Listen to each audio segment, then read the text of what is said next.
official with Lupe Contreras. Ladies and gentlemen, referee Mark Nelson steps in and calls a halt to this contest with an official time of 1 minute 36 seconds of the 7th stanza, declaring the winner by way of technical knockout, still the WBO Junior Welterweight Champion of the world, Mighty Maurice Hooker.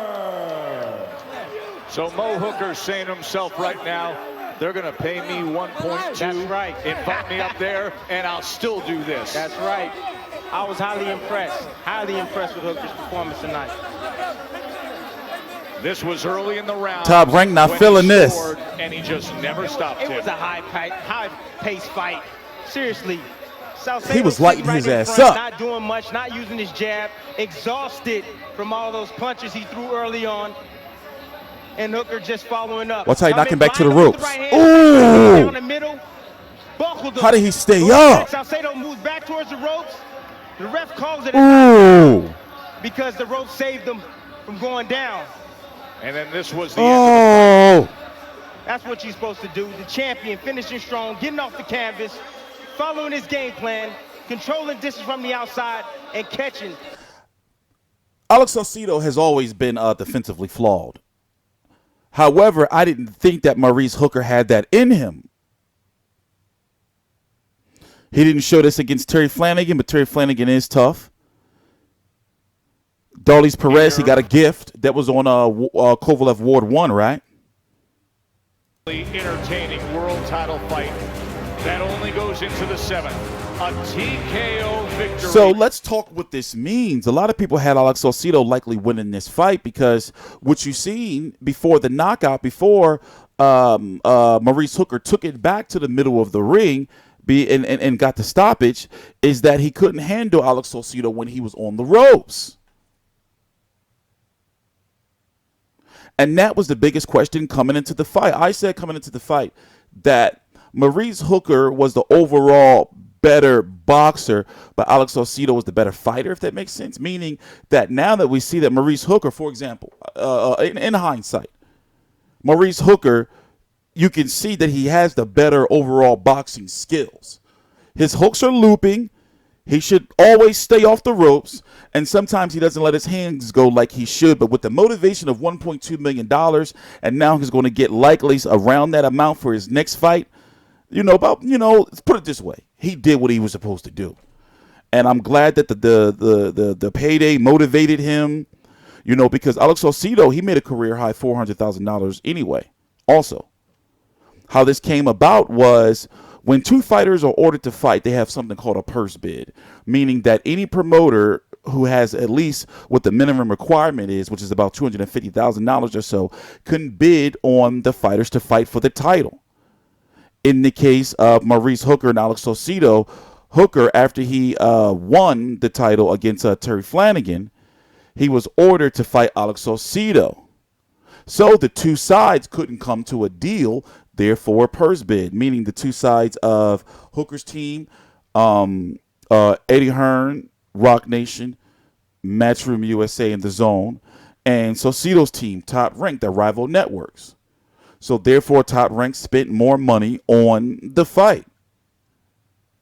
The champion gets 75%, if I'm correct, 75 or 80, and Saucedo got, what was left, 400,000 or so. So we're going to wait for the post-fight interview from Maurice Hooker. Now, shit has been really upset because what does Maurice Hooker do? He will likely fight the winner of the World Boxing Super Series. But now, Jose Ramirez, what's he going to do for an opponent? You got Jorge Linares, but he's going to be over with Golden Boy, right? Over on the zone. But also, he's with Taken or Zanfer. Who's he with? Taken, right? Taken. It's going to be very interesting to see how this plays out. Because remember, Pro Gray, Rolak, Ivan Barancek, and Josh Taylor are in the World Boxing Super Series. These guys right here. Pro Gray is going to be taking on Kirill Rolak, and Taylor. And Taylor is going to be taking on Barancek. And then you got Maurice Hooker over here, WBO champion. He could fight Jack Catterall. That's a fight that could be made because, no, actually it can't. Catterall's without Frank Warren, right? But he is the mandatory. Could be another purse bid situation where Maurice Hooker gets another big payday. Can I fast forward? Nope. Wait for the post-fight interview from Maurice Hooker. Crazy ass fight. Entertaining. Also, I like the fact that they paired this after the NBA. I forgot what game was on. Was it the Toronto game? What game was on ESPN, the NBA game? I like how they paired it with that to capitalize off of the ratings. Even though it was the Olympics and Team USA, Errol Spence got big ratings after he knocked out Leonard Bundu because it aired directly after. That's the alert from ESPN for the fight. How were you able to do this tonight? Me and my team, we had a good a game plan. We stuck to it. And we Eddie happy as can be. He's got a fight over in Kansas. And to my boy Alex, who was my friend before the fight. We still a little boy, him and Abel. Thank y'all. They had a good game plan, stuck to it. A hell of a fighter. Second round, you get dropped. How were you able to recover? Man, I'm a true champion. I stayed calm, stayed relaxed.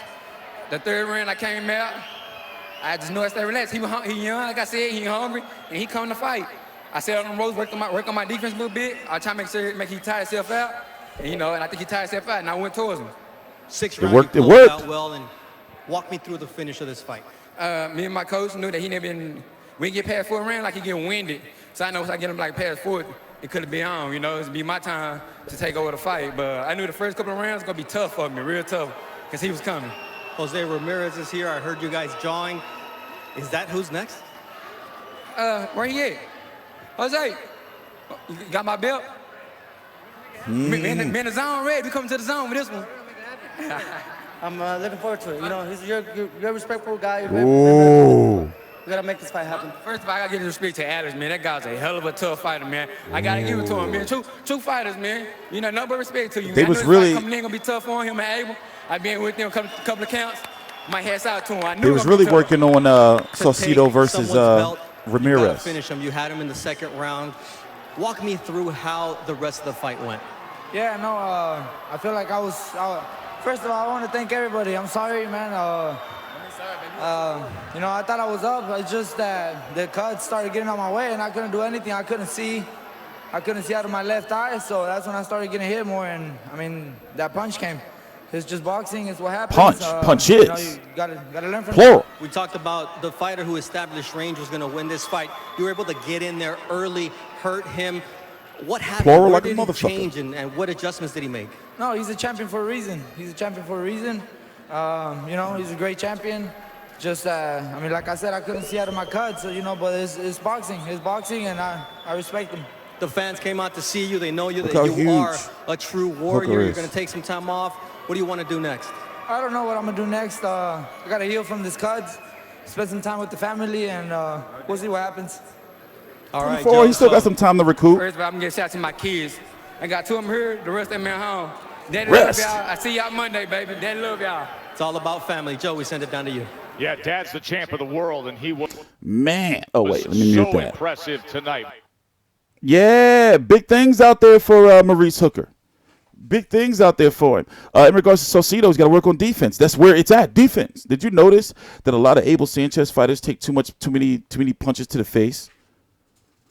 There is Terrence Crawford. We got a whole video on him and Errol Spence coming up.